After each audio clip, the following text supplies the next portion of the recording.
샬롬. 오늘 THC 하가 네 번째입니다. 하가 말씀은 요한복음 14장 21절 말씀입니다. 먼저 두 번에 걸쳐서 이 말씀을 따라 읽겠습니다. 나의 계명을 가지고 지키는 자라야 나를 사랑하는 자니,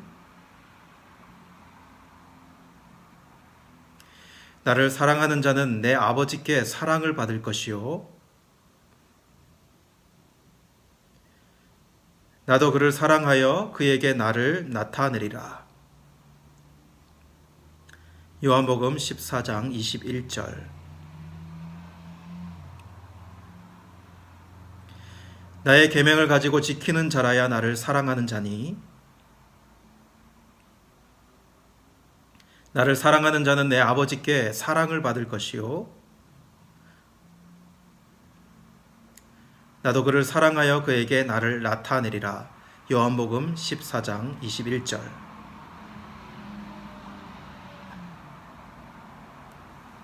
오늘 이 말씀의 주제는 사랑입니다. 여러분 한번 물어보겠습니다. 여러분 주님을 사랑하십니까? 주님을 어떻게 사랑하십니까? 주님께 어떻게 여러분들은 사랑을 표현합니까? 오늘 말씀은 주님을 사랑하는 법이 무엇인지를 우리에게 알려줍니다. 나의 계명을 가지고 지키는 자라야 나를 사랑하는 자니, 이렇게 말씀합니다. 먼저는 여러분 이 말씀에서 나의 계명을 가지고 라고 말할 때 나의 계명이 뭔지 생각해 볼 필요 있습니다. 여러분, 내 계명은 우리 주님의 계명을 이야기합니다. 그렇죠? 이것은 옛 계명과 구분되어지는 의미가 있습니다. 여러분, 옛 계명은 율법을 말하는 것이죠. 율법은 사랑이 배제되어도 되는 그런 법을 이야기할 것입니다. 그래서 그 율법의 기능은 구약의 율법은 정제적인 기능이 있고, 그래서 그 정제적인 기능은 우리 죄를 발견하게 하여서 어떻게 보면 주님께로 인도하는 몽학생생적인 그러한 기능은 합니다. 그러나 오늘 말하는 이 말씀에서의 내 계명이라는 것은 단순히 옛 계명인 그 율법을 의미하는 것이 아닙니다. 주님이 말하시는 새 계명을 이야기하는 것이거든요. 그렇다면 그 새 계명이 무엇일까요? 바로 서로 사랑이라고 이야기할 수 있습니다. 요한복음 13장 24절 말씀에 새 계명을 너희에게 주노니 서로 사랑하라. 내가 너희를 사랑한 것 같이 너희도 서로 사랑하라. 이렇게 기록합니다. 그리고 요한 사도는 요한 1서 3장 23절 말씀에 그의 계명은 이것이니 곧 그의 아들 예수 그리스도의 이름을 믿고 그가 우리에게 주신 계명대로 서로 사랑할 것이니라. 이렇게 이야기합니다. 이렇게 나의 계명, 우리 주님의 계명은 서로 사랑이라고 분명히 이야기할 수 있습니다. 여러분, 두 번째로, 그렇다면 서로 사랑이라는 주님의 계명으로 어떻게 사랑할 수 있는가라고 하는 거죠. 여러분, 사람이 가진 욕심 중에 하나가 사랑을 받을 행동을 하지 않으면서 사랑받기를 원하는 것. 여러분, 이것은 정말 우리의 욕심 중에 하나입니다. 부모에게, 때로는 남편에게, 아내에게, 직장 상사에게, 이웃에게 우리는 사랑받을 행동을 하고 있는가? 우리는 이것을 한번 돌아봐야 되거든요. 그렇게 행동하지 않으면서 그 사람이 나를 사랑하거나 나를 대우해 주기를 원한다 라고 하는 것은 이율배반적일 수 있는 거죠. 그래서 오늘 말씀에 보면 나의 계명을 가지고 지키는 자라야 나를 사랑하는 자니, 이렇게 기록하고 있는데, 이것을 조금 더 원어적으로 풀면 나의 계명을 가지고 계속해서 그것을 지키는 바로 그 사람이, 이렇게 이야기하는 말씀입니다. 그러면 이 말씀에서 여러분, 우리는 두 가지를 중요하게 여겨봐야 합니다. 그것은 가지고라고 하는 이 말하고, 그리고 지키는 이라고 하는 말이에요.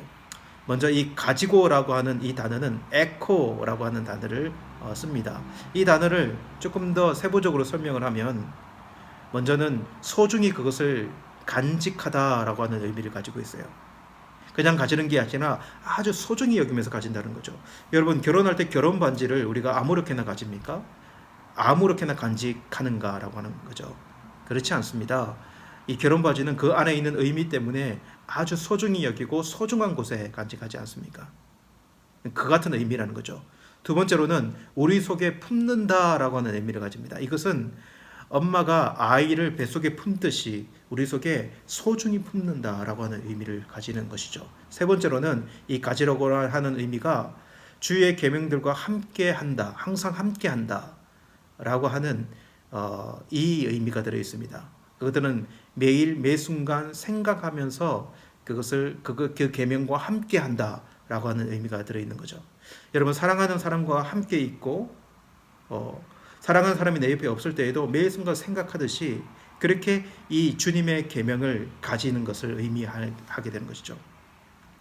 근데 우리는 더 나아가 이 단어를 한 번 더 생각해 봐야 합니다. 그것은 지키다라고 하는, 지키는 이라고 하는 이 단어예요. 여러분, 더욱 능동적인 단어거든요. 이 지키다라고 하는 이 테론이라고 하는 이 단어는 그냥 간직하는 것을 넘어서 있는 말씀입니다.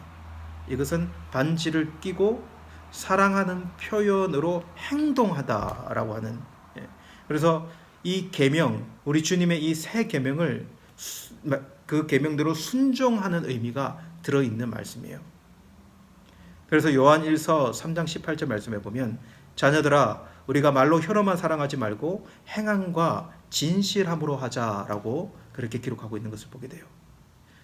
그렇기 때문에 우리가 주님의 계명인 이 서로 사랑한다라는 것은 그냥 말로만 내가 사랑합니다, 내가 이웃을 사랑합니다, 내가 당신을 사랑합니다 이런 이야기가 아니라 행동으로 보여줄 수 있는 그러한 단어라고 하는 것이죠.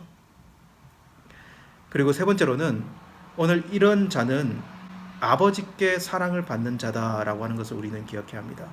여러분, 하나님 아버지께 사랑받는 자도 동일하다라는 것입니다. 그것은 우리 주님의 계명을 가지고 지키는 자가 하나님 아버지의 사랑을 받는다.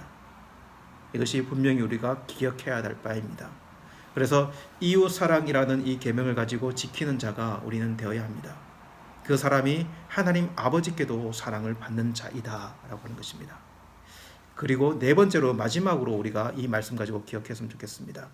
그 말씀은 그에게 나를 나타내리라 라고 하는 이 말씀이에요. 이렇게 복음을 가지고 하나님의 사랑으로 이웃을 사랑하는 사람, 말로만이 아닌 행동으로 희생이나 양보나 섬김을 실천하며 살아가는 그 사람은 바로 예수님을 더욱더 잘 알 수 있는 사람이 된다. 왜냐하면 예수님께서 그에게 예수님을 드러내 주니까요. 예수님께서 얼마나 우리를 행동으로 사랑하셨는지, 예수님의 그 희생과 양보와 섬김을 자신이 이웃을 사랑하는 그 행동 있는 사랑을 통해 더욱더 느끼고 알게 된다는 것입니다. 여러분, 오늘 하루도 이렇게 이웃을 사랑하기를 실천하는 저와 여러분이 되기를 간절히 원합니다. 코로나로 위축되어 있는 이 사회에 오늘 이 말씀이 적용될 수 있다면 주변에 있는 이웃들 그리고 주변에 있는 많은 사람들 예수님의 이 사랑, 이 계명을 가지고 실천할 것이 무엇인지를 고민해보는 저와 여러분들이 되기를 간절히 원합니다. 마지막으로 이 말씀 한 번 더 우리가 따라 읽고 그리고 암송하도록 하겠습니다. 나의 계명을 가지고 지키는 자라야 나를 사랑하는 자니 나를 사랑하는 자는 내 아버지께 사랑을 받을 것이요 나도 그를 사랑하여 그에게 나를 나타내리라. 요한복음 14장 21절 말씀.